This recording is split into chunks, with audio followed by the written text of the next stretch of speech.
అగ్నిమాపక వారోత్సవాలలో భాగంగా విద్యార్థులకు అవగాహన కల్పించారు. ఆక్స్ఫర్డ్ స్కూల్లో జరిగిన కార్యక్రమంలో ఫైర్ ఆఫీసర్ శ్రీనివాసరావు పాల్గొన్నారు. అగ్ని ప్రమాదాలు జరిగినప్పుడు తీసుకోవాల్సిన చర్యలను విద్యార్థులకు వివరించారు. గ్యాస్ సిలిండర్ లీక్ వంటి ప్రమాదాలు జరిగినప్పుడు తీసుకోవాల్సిన జాగ్రత్తలు, ప్రమాదం జరగకుండా నివారణ చర్యలను విద్యార్థులతో చేయించారు.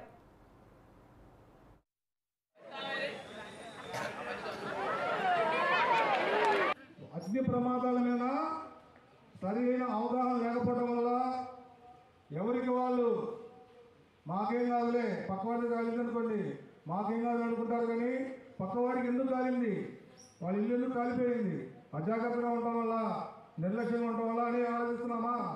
ఆలోచించట్లా. ఒక అవేర్నెస్ అనేది వస్తుందా మీకు ఫైర్ మీద, ఆటోమేటిక్గా ప్రమాదాలు మొత్తం చాలా వరకు తగ్గిపోతుంది. ఏప్రిల్ 14వ తారీఖు ప్రతి సంవత్సరం ఫైర్ సేఫ్టీ డే అంటారు. దాన్ని అగ్ని ప్రమాదంలో చనిపోయిన వాళ్ళకి, అగ్ని ప్రమాదంలో చనిపోయిన అమరవీరులకి నివాళులు అర్పించేది April 14th fire safety day.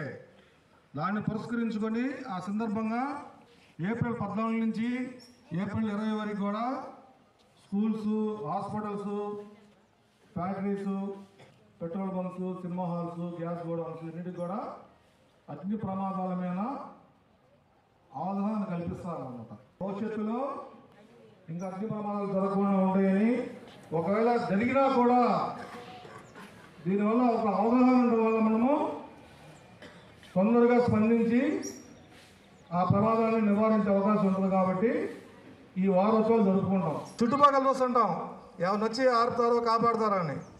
నీ ఇంట్లో నువ్వే బయట ఉంటే నీ వెనకూడ ఎందుకు వస్తాడా? వాడు నీలో సినిమా చూస్తూ ఉంటాడు కదా, కూడా ప్రాణమే కదా.